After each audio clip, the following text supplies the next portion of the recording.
Hi everybody, this is Brin with Trained by Techs. We have an interesting case study for you today. This is a 2008 Chrysler Town and Country. Customer concern is that the battery is discharging overnight. We enjoyed this one. We wanted to share it with you, kind of share our diagnostic process with you. If you have any questions or comments, please don't hesitate to comment in the section below. That actually enhances these, or adds value to these videos. We can all learn from each other's experiences. So thank you for following along, and we hope you enjoy it. Okay, so many of you are been in this situation where you have a client that thinks that their battery is draining overnight or is discharging on its own. Your experiences are probably similar to mine. More often than not, that's not the case. So obviously we tested the battery, we found that it was discharged. We tested the charging system, it seemed to be working fine.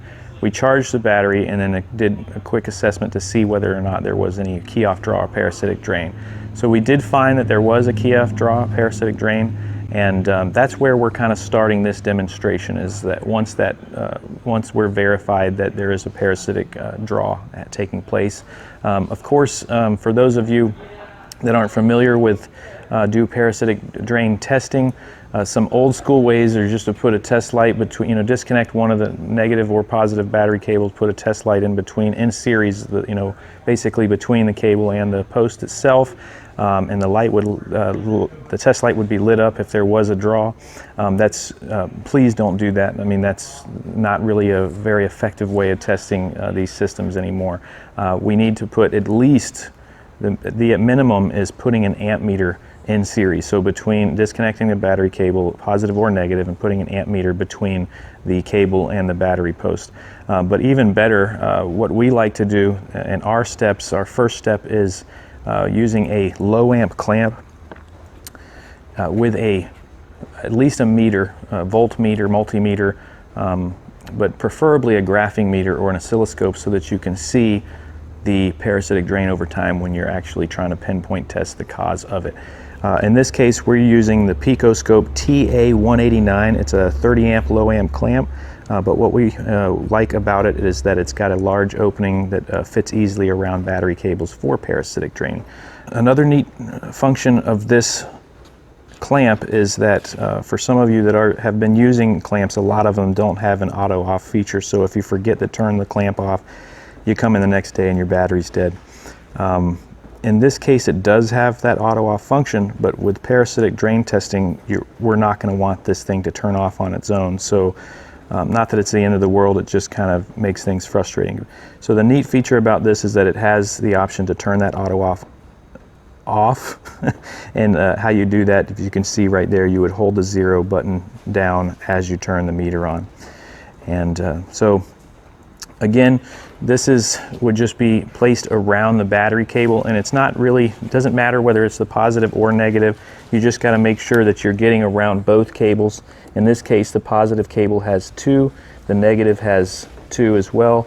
As long as you're getting around both of them, and as long as the arrow on the clamp matches, points to the direction of current flow. So if you're going around the positive, the arrow would come out of the battery. If you're going on the negative, the arrow would go on into the battery. We're going to go ahead and get our scope ready here. We've already kind of set it up. I didn't need a lot of samples, so I bumped the samples down, but I did want a lot of time base on the screen so that we can see what's happening over a long period of time. And so we're using only 2 channels. A, we're going to be around at the battery itself, and B, we're going to be using our clamp to check the current draw on the battery. So right here is where you would choose. We're just using ×1 probe on A for the battery voltage, and then under B we're going to choose the 30 amp clamp and then the 10 amp function. Once you've got that set up, you're going to want to click the reset button again, and then set your clamp up around your battery cables. So in this case, you can see this middle area here is 772 milliamp draws. That's the actual lowest point of the current draw, and then 5.5 amps up here is the highest part. And this is again, this is what we found interesting about this, is the constant fluctuation of that parasitic drain. The next step for us, which is a pretty new tool, been out a few years, well, at least in the automotive repair industry, the thermal imager. Lots of different brands out there, Fleer, of course, and Snap-on makes one. So this is a neat tool for many reasons, but it really works pretty cool for parasitic drains. What you would basically use it for is looking around the vehicle for any electrical devices that are,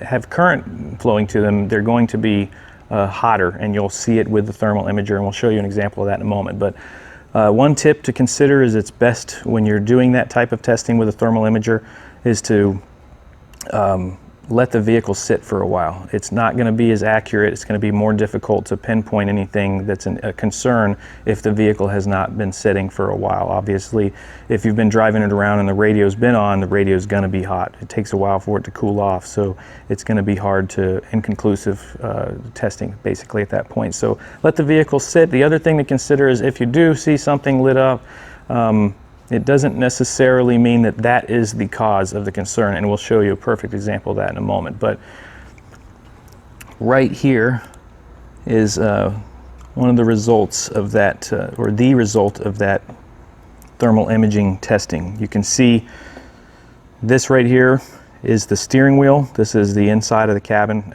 dashes area, and what you can see right here is the radio was I believe that's 116 or 123 degrees.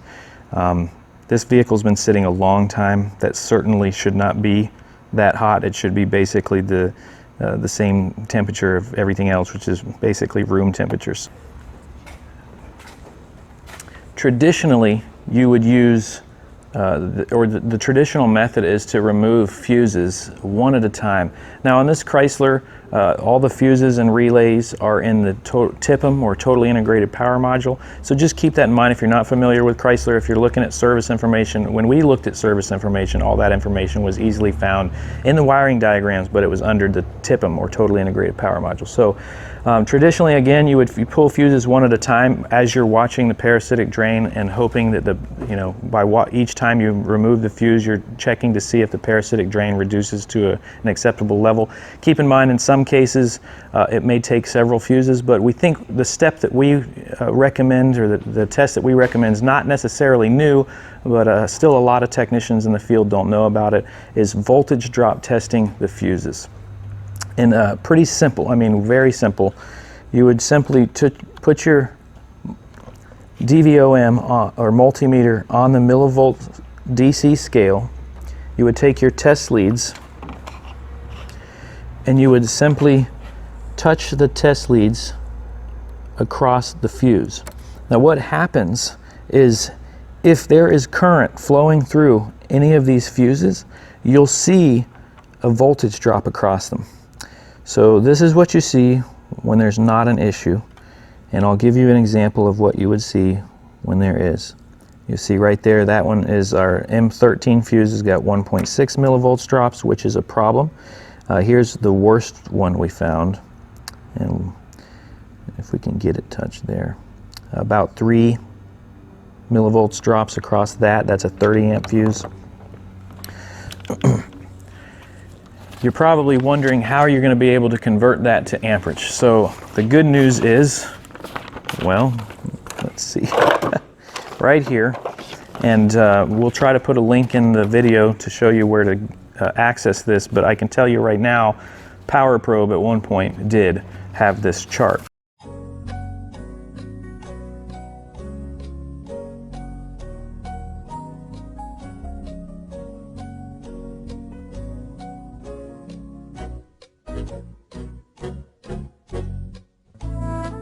Instructional sheet to show you how to do it, and then you would take the fuse rating that you have. In our case, the one example was M12 was a 30 amp fuse with 3 millivolts. In this case it was a 3 millivolt draw, so it's a 1.84 amp draw on that fuse. So again, Power Probe has this chart, or did have this chart, and we'll try to put a link on it. But you would, again, just put your leads for your meter across the fuses, but you do want to consider when your parasitic drain is taking place. If you're doing voltage drop testing on the fuses and you're not watching, maybe you're voltage drop testing at this low point, and now you're not going to necessarily get an accurate measurement of what it would be when it's actually consuming the most, or using the most energy, or having the most parasitic, key off draw or current flowing through the system. So this is not a normal situation.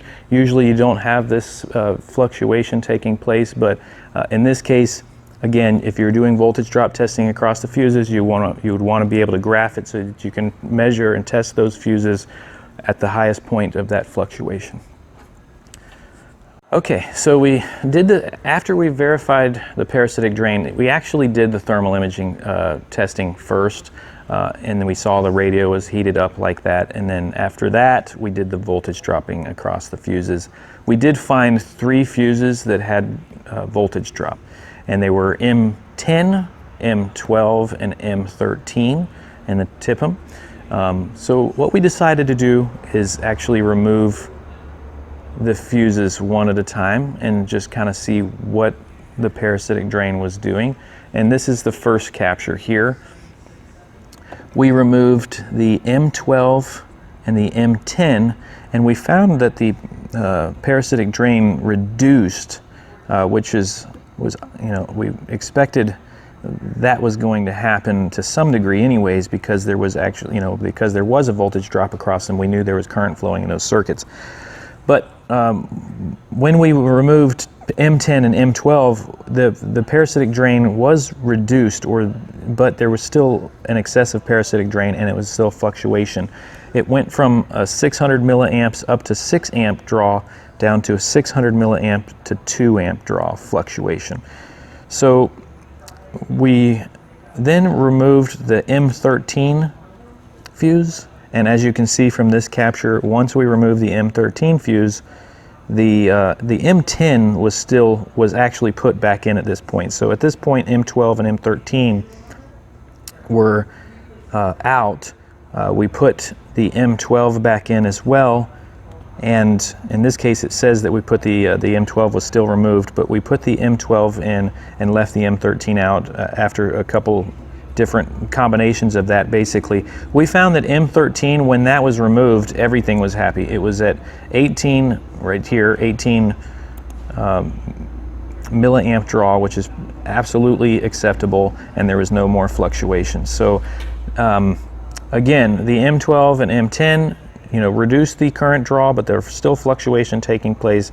But with those back in and the M13 removed, everything was happy. So we now needed to research and see what was on the circuit that the M13 fuse protected. So I have that pulled up for us here. And so this is the circuit that fuse protects, and it is the A412 circuit. You can see here the M13 fuse is a 20 amp fuse, runs down. There's 2 options here, right hand drive and accept right hand drive. We're obviously over here on the accept right hand drive. We come down, there's a C200 connector here, and then there's 3 devices on that circuit. It's an instrument cluster, the module steering control, which is basically a multifunction switch, and the module clock analog, which is a little 2-inch clock that's just above or below, I can't remember the radio area. So looking at this, what we decided to do is remove this connector here. We looked to see where it was, and we found that it was really accessible, the C213 connector right here, and we removed that, or disconnected that cluster. And when we disconnected that cluster, of course we still had our meter across the battery positive lead to check for parasitic drain, and once we removed or disconnected the C200 connector, the parasitic drain went away. And so what that tells us is that our concern is downstream of that C200 and not upstream. So it's not in the TIPM. It's not in the circuit between the TIPM and the C200. It's going to be in the circuit between C200 and all of these modules. So obviously we reconnected the C200 and we took a step back, and considering the components that are on this circuit, we didn't feel like the module clock analog, the little analog clock, was going to be the concern. We weren't ready to take it off the table yet, but we were going to focus our efforts on the module steering control, which is the multifunction switch, and the instrument cluster. The module or steering controller multifunction switch was pretty easily accessed, so we took the column apart and unplugged this C1 connector, which is the connector that obviously is power fed from this A4112 circuit. When we did so, the circuit, it didn't affect anything. The circuit was still fluctuating, and the parasitic drain was still fluctuating. So then we felt like we wanted to go after this instrument cluster. So we removed enough of the instrument panel to access this instrument cluster. We unplugged the C1 connector, and once we did, we found pretty much this acceptable parasitic drains or current draws on the system, no fluctuations. So from there, we weren't done. We thought it was interesting, considering the radio wasn't on, and we may not have touched on that, but as you can see, obviously, from the components that were on the M13 fuse, the radio is not one of them. The radio was on, I believe it was the M12, which is a 30 amp fuse. And that's pretty much the only thing, the radio amplifier components are the only thing on that M12 fuse. So you remember M12 had a voltage drop across the fuse, and I think at the time it was a 5 millivolt voltage drop across a 30 amp fuse, which came to about 3 amps. It's quite a bit. Why is the radio lit up? Why is there 2 other fuses that don't appear to be affected by this A412 M13 fuse? Why are they? Why is there current flowing on those circuits as well? Well, that's where the fluctuation comes in.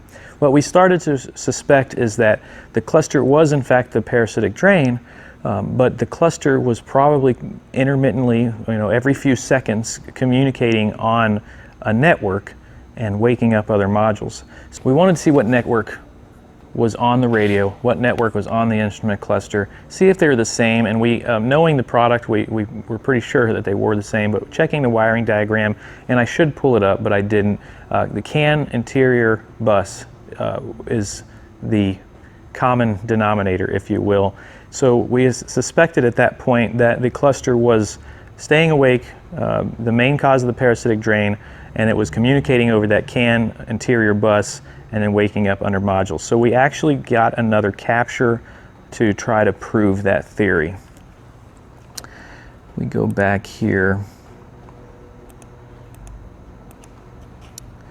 If you'll see here, this is the capture we got. We kept the current clamp around the battery cables to make sure we could see that fluctuating parasitic drain. We have one lead or channel on system voltage, and then we put 2 leads on the CAN interior bus here in green and yellow. The CAN interior bus is a 2-wire bus, so you have CAN interior bus positive and CAN interior bus negative, and that's what these green and yellow or C and D channels are showing. So we wanted to zoom in even closer to verify what our suspicion was, which is that the instrument cluster, here is where just the instrument cluster is awake and consuming energy. Instrument cluster starts to talk on the network and then wakes other modules up, and now we have an increase in current. So we got this capture to prove that, so we had to zoom in, and what we found was that was exactly the case. If you can look here, we have 2 cursors up. The cursor to the left is when CAN interior bus activity initiated, and the cursor to the right is when that parasitic drain current increased. And we'll go back here. So that's basically where we're zooming in right here. You can see in this overview box here it's showing where we're zoomed in, which is right here. Again, there was activity on the can interior bus just before the amperage started to increase, the current started to increase on that there. So it's 761 microseconds before. So this proved to us, or affirmed, that our suspicions that the cluster was communicating on the network, which was waking up other modules, and that's why we had the fluctuation that we did. So next, we wanted to prove that even further, and what we did was, I'll show you on this here, that C1 connector shows that for the cluster. So there's 3 connectors on the instrument cluster: C1, C2, and C3. C2 is what has the can interior bus on it, and it's pin 15 and pin 16. So we actually depinned. So we removed these 2 circuits from that connector. We removed the pin 15 and 16 can interior bus from the C2 connector, plugged everything back into the cluster. Everything was intact, and we found that there was no longer a fluctuation. The parasitic drain was still there, was still present, excessive, I should say. It was around between 600 and 700 milliamps, which is not. That's not okay. It was still excessive, but there was no longer a fluctuation. And again, this kind of proves to us that the cluster is the cause. It's communicating on. We were still, by the way, checking that can interior high speed. We did not remove our test leads from the scope on it, and we never saw activity on there. So basically that proves that the cluster is the one initiating that activity on the can interior bus. So now, again, we're getting pretty close. We feel pretty confident that the cluster is what it's going to take to fix this client's vehicle, but we're not done. We have 3 connectors on the cluster, and we were concerned that there may be something on any of those circuits, on any of those connectors, that may be some kind of input to the cluster that's making the cluster stay awake and initiate communication. So Carlos, thinking on his feet, did a great job, really efficient way of trying to rule this thing or drill this thing down. He unplugged C2 and C3, of course leaving C1 connected because that's the one with the A14 circuit protected by that M13 fuse. With C2 and C3 connector disconnected, he still had, the cluster still had a 600 to 700 milliamp draw on it. So we knew at that time there was nothing on C2 and C3 that was causing it, because we still had excessive parasitic drain with those unplugged. We plugged those back in, and then now we have to focus on C1. C1 we can't remove because we know it's going to take the parasitic drain away, because that's the power source into the cluster. But let's show you what we found with C1 here. This is C1. As you can see, you have 2 battery positives, and you have 3 grounds, and you have a panel lamps driver and an ignition switch output. So to us, these are the 2 that we needed to pay attention to. So we again got our scope ready. We left the channel B on the the clamp on the battery cable, checking for the parasitic drain. We left the channel D, this yellow trace here, we left on the can interior, on one of the can interior bus wires, and the blue and green is those 2 circuits on C1 that we wanted to verify were not causing this network communication activity or causing the cluster to stay awake. The blue one is panel lamps driver, and the green one is ignition switch out. As you can see, we were looking for anything to change or any activity on either one of those circuits when the fluctuation was taking place, and as you can see from here, there was none. So that was kind of the final straw with this diagnosis. We have verified that the cluster is in fact the cause of the parasitic drain. It is talking on the can interior bus network intermittently, kind of consistently intermittently, if you will, and waking up mother modules. So that's where the fluctuation was coming from, and we eliminated any other outside things that could cause the cluster to stay awake or to cause the cluster to want to communicate on a network. So end result, we need a cluster. Again, thank you so much for following along. We thought this one was interesting. We hope it's helpful for somebody. Please don't hesitate to leave any questions or comments on the section below. That adds value to these videos. We can learn from those as well. So thanks again. Okay, so I'm here at the shop late on a Friday night, and it's not for good reason.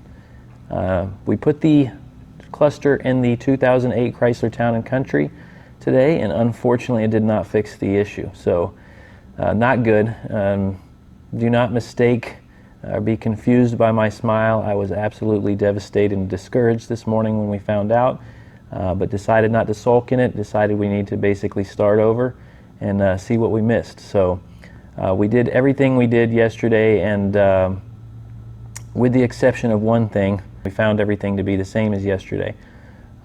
Yesterday we learned when we removed the power source to the cluster, the parasitic drain went away. We learned that the cluster was in fact initiating conversation on the CAN interior bus, which was causing the fluctuation in the parasitic drain. We decided that we need to basically eliminate the possibility that an outside or a circuit on that cluster was keeping the instrument cluster awake. And yesterday we unplugged C2 and C3 and decided that neither one fixed the car or made the parasitic drain go away. I'm thinking it was a miscommunication. Me and Carlos both were working on it, and that couldn't have been the case, because today we unplugged C2 and the parasitic drain did in fact go away. So now we focused our efforts on testing each one of those circuits on C2, and we actually scoped every one. It's a 20 cavity connector with 12 circuits in the connector. 3 of them are bus network circuits. But either way, we ended up deciding to depin each and every one, and we found that the M27 is the circuit number, which is pin 2, a yellow wire with a light blue tracer, and the description is courtesy lamps driver. We found that when we depinned that, the parasitic drain went away, no fluctuation. So researched that circuit and found that the description pretty much does a good job of describing what the circuit does. It is the driver for the courtesy lights. So the next step was getting in the vehicle and doing some investigations. All right, I wanted to show you what we were talking about, scoping each circuit on that C2 connector to see if there was anything taking place during that fluctuation that would be an indication that that circuit was causing the cluster to stay awake. And this is an example of that. This is actually the M27 circuit courtesy lamps driver that we found was keeping the cluster awake, but this is what we were seeing. We were seeing that it was at a fixed voltage level, and you know, it wasn't changing during the fluctuation. It stayed there, that fixed level, the whole time. And right here, I'm going to show you what it's actually supposed to look like. This is what it looks like when it's happy, and you'll see the cursor on the channel B is the clamp there and showing below 30 milliamps, but it's supposed to look like that sawtooth pattern. So kind of an interesting circuit. Certainly did not expect it to have to be like that, but that's why it was inconclusive, and we decided to depin each terminal on that connector. Once we determined that the courtesy lamps driver was basically just that, it was a circuit for the courtesy lamps, we came in the vehicle. I sat in that third row back there. I was looking around at all the courtesy lamps. I lowered that back panel there, which is the DVD screen. I lowered these 2 right here, compartment lids. I was doing that while watching the scope screen. We had it live, and we found that the parasitic drain went away. So I knew right away that there was something in this that was causing it. So I was looking a little bit closer, and that back, the third row, the back map light, which is these, they kind of look like the ones on the airplanes. The back map light was sticking out. If they're off, they're pushed in, you push that and it sticks out a little bit, that's when they're on. It was sticking out, but it was not on. And so we moved that rear panel down back there and just kind of looked at it. And after we kind of manipulated it a few times, the parasitic drain went away, stayed away. We can't even really duplicate it again. So silly map light has kept our cluster on through the courtesy lamps driver circuit. Because the cluster was on, it was communicating on the CAN interior bus network, and that's why it was causing the fluctuation. All right, so this was a long video. Apologize for that. It was interesting though. Hopefully we'll all learn from me getting my backside handed to me. So thank you so much for watching, and take care.